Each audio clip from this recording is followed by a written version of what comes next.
Good morning, dear students. Today we look at the topic on complete response, which is related with the LTI system and discrete time samples. The question is like this: find the response of the system described by the difference equation. So this is a difference equation. What they given is y of n minus 1 by 9, y of n minus 2 is equal to x of n minus 1. This is what the given, and with initial conditions y of minus 1 is equal to 1 and y of minus 2 is equal to 0 and x of n is equal to u of n, which is related with the forced response or the particular solution. You first write down the given equation, that is y of n minus 1 by 9, y of n minus 2 is equal to x of n minus 1. Write it in output form, that is y of n is equal to 1 by 9 y of n minus 2 plus x of n minus 1. Now first you calculate the natural response from that equation. So to calculate natural response you have to make input as 0. It is already shown in forced response and natural response in both the cases, that is in continuous time system and in discrete time samples. We just make input as 0. So then we'll get 1 minus 1 by 9 y of 1 by 9 y of n minus 2 can be replaced by r to the power of minus 2, and that is equal to 0.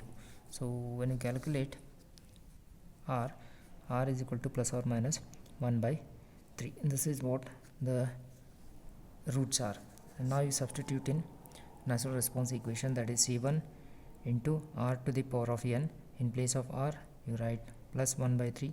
Next c2 minus 1 by r3 is there, that is 1 by 3 whole to the power of n. This is what the natural response is. Since so the given data is x of n is equal to u of n, the particular solution will be in the constant form, that is yp of n is equal to k into u of n. Now you substitute equation number 4, this equation, in equation number 1. Now substitute in that equation, that will be k into u of n will be 1 only. So k minus 1 by 9, k is equal to 1. So k is equal to 9 by 8. If you simplify you will get k is equal to 9 by 8. Now the natural response will be in the form, will be in this form, that is c1 1 by 3 whole to the power of n plus c2 1 by 3 minus 1 by 3 whole to the power of n plus 9 by 8. This is what the complete response is. The complete response, so which deals with the combination of particular solution or and forced response and also the natural response. So this relates with the natural response and it's the particular solutions, and also they have mentioned some initial conditions, that is y of minus 1 is equal to 1 and y of minus 2 is equal to 0. Use that initial conditions. So first use these two equations, equation 2 and 5, equation number 2 and equation number this equation 5, equation number 5.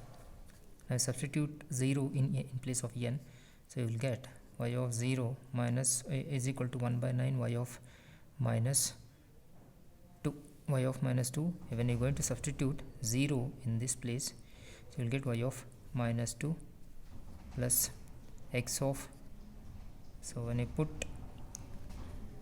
0 you will get minus 1, that is equal to 0. So that's c1 plus c2. When you substitute 0 in this case, in this equation, you will get 0, so you will get 1, that will be c1 plus c2 plus 9 by 8. So 0 is equal to c1 plus c2 plus 9 by 8. In the same form you just put 1 in place of n, you will get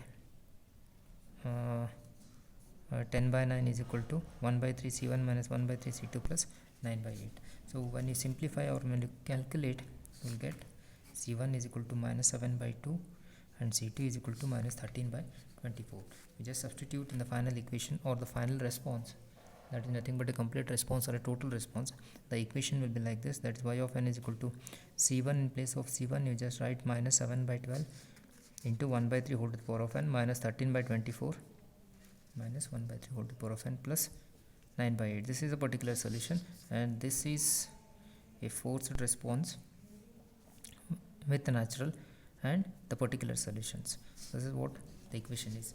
The same problem which we have already solved in continuous time system or in the differential equations. Here it is a difference equation. That is the only change. So this is what the complete response is, or total response. This is also called as a total response. So next topic is on block diagram. So block diagram representation is a pictorial representation which describes the different set of internal computations used to determine the output from the input. So that means, so some internal operations will be taking place in a blocks. So that operation we are going to study in this topic. So just first you consider the block diagram. This is what the block diagram is. This x of n is an input and y of n is an output, and b0, b1, b2, b3 are the coefficients, and x of n minus 1 are the stops. You just consider it as a stop or the shifts. It's the first shift, second shift, and a third shift. And here it is y of n, that is the output side. Y of n minus 1 is the first shift, y of n minus 2 is the second shift, and z of n is an output from x of n, or output of an x of n. First you write an equation for z of n, that is z of n is equal to what are the things which will come under x of n. So z of n, when you want to write equation for z of n, you have to consider all the coefficients and the shifts. So b0 is a coefficient, and x of n minus 1 is a shift, and x of n is a shift, x of n minus 1, x of n minus 2, and x of n minus 3 are the shifts, and b0, b1, b2, b3 are the coefficients. Now you consider coefficients with the shifts. That's b0 is connected with x of n, that is b0 x of n plus b1 x of n minus 1, that's what I have written, b1 x of n minus 1 plus b2 x of n minus 2, so the equation, and b3 x of n minus 3. This is what the z of n. Z of n is an output for x of n, that is z of n is equal to this equation. Similarly, you can write an equation for output, that is y of n. So y of n includes the output from x of n, that is nothing but a z of n, plus the coefficients with the shifts. So z of n minus, here it is minus a1, coefficient is minus a1 into y of n minus 1, and minus a2 into y of n minus 2. Z of n is equal to minus a1 y of n minus 1 minus a2 y of n minus 2. Now you substitute this z of n in this equation. When you substitute, you will get this equation. Later on, you separate the input and the output equations. This is what I have written. This is an output equation, this is output related equation, and this is an input related equation. So this is what the representation of the block diagram. This is one way of representing block diagram. So they're going to give the blocks, and you have to write an equation. There's output and input equations by following this procedure, or else they're going to mention this equation, the final equation. You have to draw the block diagram. This is what the way of giving questions in the exams. This is one example, and the one more example is like this.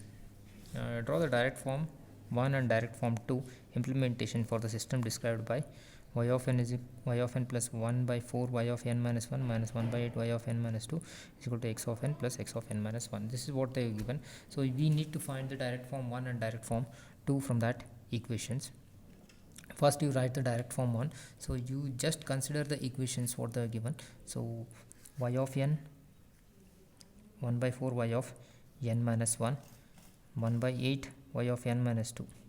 So you just write input and output side equations. So first you write the input side equations. You just write the input side equation, x of n plus x of n minus 1. X of n is the straight line, and x of n minus 1, this is the first shift. They have given n minus 1, not the n minus 2. They have given n minus 1. So you write for the first shift, yes, this is the first shift, So this can be written as x of n minus 1. This is x of n and x of n minus 1. Look at this. This is x of n and x of n minus 1 is here. If they have mentioned x of n minus 2, next you go for the next step or next shift. Write yes and then you attach with this line. In this case they have mentioned only one shift, that is x of n minus 1. That's why I have mentioned x of n minus 1, which is having coefficient of 1. Next, output side, that's y of n is here, and 1 by 4 y of n minus 1. So why they have mentioned, why it is written as minus 1 by 4, we just take it to the right side. So when we take it right side, the equation will look like this, that is y of n is equal to x of n plus x of n minus 1 minus 1 by 4 y of n minus 1 plus 1 by 8 y of n minus 2. This is what they have written.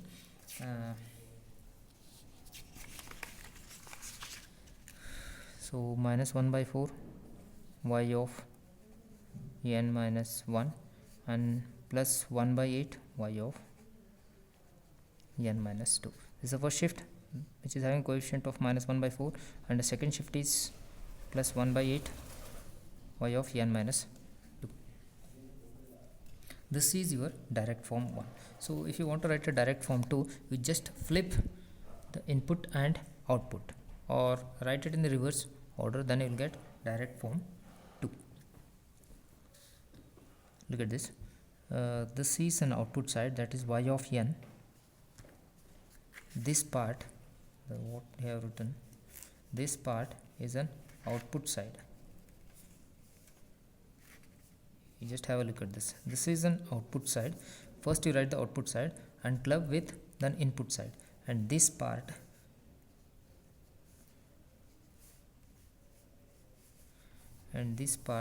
is an input side. We just have to interchange and club the blocks. This is an output side and this is an input side. So this is your direct form 2.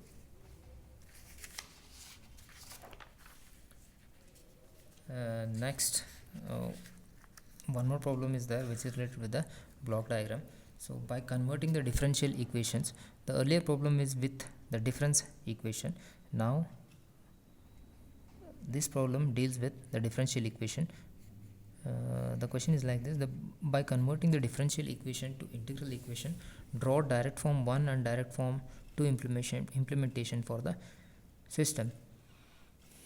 So they have given a difference equation. So if you want to get the difference equations, first we need to convert it into an integral equations. So for that you need to integrate on both the sides to the differential equations. When you integrate, you will get y of t. When you integrate, you will get, so when you, y of t plus 5 into y dash of t. When you integrate once, y dash of t is equal to 3 into x dash of t. Y of t, 5 into y dash of t, and 3 into x dash of t. Now you calculate, or now you draw the direct form 1 and direct form 2. Look at this. First you write the input side, that is x dash of t. So look at this, x of t. In this case they have not mentioned x of t, but they have given x dash of t. So x dash is nothing but the first shift, that is nothing but x of n minus 1, that is in terms of x of n minus or t minus 1. It is a continuous times equation, so we can write it as 3 into x of t minus 1. That's the first shift they have given. They have not given any 3 into x.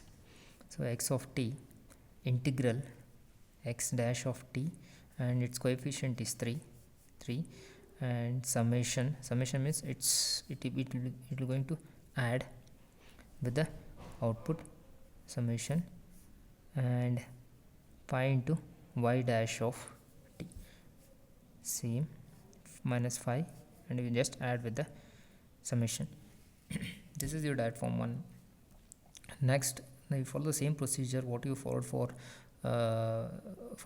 representing the difference equation. So you just interchange the input to input and output. This part is an input part, this is an input part, and this is an output part. First you write the output part, this part, and then club with an input part. You'll get the direct form 2. This is direct form 2.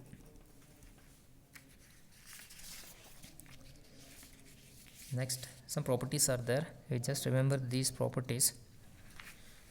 Properties of impulse response representation for LTI systems. The first property is commutative property. We just go through these properties. So next is a memoryless systems. Fourth one is memoryless system. A system is memoryless if its output at any time depends only on the value of input at the same time. That is your memoryless system or a static system. So we've already studied in the first chapters. So this is true. Look at this. This is true for discrete time LTI system only if h of n is equal to 0, for n not equal to 0, and for continuous time LTI system h of t is equal to 0 for t not equal to 0. This is our condition they have given for memoryless system. In first chapter also they have mentioned this condition. So next is a causal system. So causal system you already have studied. So it gives an information about past and present values. If your output depends upon the past and present values, then that system will be considered as a causal systems, and the condition are like this, that is h of n is equal to 0 for n less than is equal to 0. For n less than values, h of n will be equal to 0, and for continuous time also it is same. For t less than 0 values, if any values exist below or less than 0, so then your h of t will be equal to 0. So next is the stable system. So that is a Weber's tables. For that is a bounded input and bounded output stability, or for limited input we have to get a limited output. So that is what the stable system is. For stable system they have given the two equations, that is for discrete time system summation k is equal to minus infinity to infinity h of k, which should be less than infinity. If it is less than infinity, then that system will be considered a stable system. But that means if you are getting 3, 2, 4, 5 like this, so that 3, 2, 5, 6, that should be less than infinity. If it is less than infinity, then that system will be considered as a stable system. That is what the properties of LTI systems.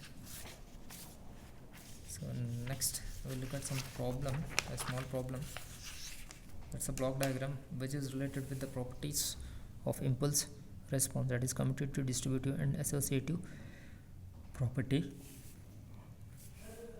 They have given the question is like this: express the overall impulse response h of n in terms of h1 of n, h2 of n, h3 of n, h4 of n and h5 of n. So they have given this block diagram. This is what they have given. So you just express the overall impulse response in terms of h1 of n, h2 of n, h3 of n, h4 of n and h5 of n. You just remember that if any blocks are in series, you just multiply. If any blocks are in series, you go on multiplying those blocks. If any blocks are in parallel, you just add those blocks or subtract those blocks depending upon the summation points. Now you look at this. In this case, two blocks are in series. You multiply these two blocks. So h3 of n and h4 of n. This multiplication is nothing but a convolution. h3 of n star h4 of n, and these two blocks are in parallel. Now you add those two blocks. So it depends upon the summation points. If it is plus, we just put minus. So we just put plus. If it is minus, we just put the minus. Look at this: h2 of n minus h3 of n plus h4 of n. Here it is a minus, it is the combination H3 of n plus H4 of n, that minus H2 of n. So next, when you club this will become series with the H1 of n. So when it is in series, when these two blocks are in series, you have to multiply. So that is what I have written, that H1 of n star H2 of n minus H3 of n star or convolution H4 of n. So after that, after combining all these blocks, these two blocks, these three blocks will be in series with, will be in parallel with H5 of n. So if the blocks are in parallel, you just go on adding with respect to the notations which is present near the summer value or summation values. So here it is plus, we just add this Hy of n with this block. This is what the block diagram is. So next is check the stability and causality of the impulse response. They are given a question like h of n is equal to 1 by 2 whole to the power of n into u of n, and that is in discrete time sample form. So we have an equation for discrete time sample, that is h of k, which should be less than infinity. K is equal to minus infinity to infinity, modulus of h of k less than infinity. The value of h of k is 1 by 2. So that's why I'm going to write 1 by 2. N in terms of, you have to write it in k, 1 by 2 whole to the power of k is equal to, so this is in the form of a to the power of k, that a to the power of k is nothing but, so it's 0 to infinity, that's a to the power of k, and it is 1 divided by 1 minus alpha. So 1 divided by 1 minus alpha is, this is alpha, this alpha to the power of k. So 1 divided by 1 minus alpha is 1 by 2. So when you simplify, you will get 2. So if you are getting 2, then that is a stable system, because it is within the range, that means within infinity. So if you are getting less than infinity, then that system will be considered the stable system. For causal systems, so what they mentioned is, it should be less than for n is equal to, n less than is equal to 0 here. So when you are going to substitute any values, you will get the values which is less than 0. The values you will going to get less than 0, or will be identified less than 0. So then that system will be considered as a causal system. Thank you.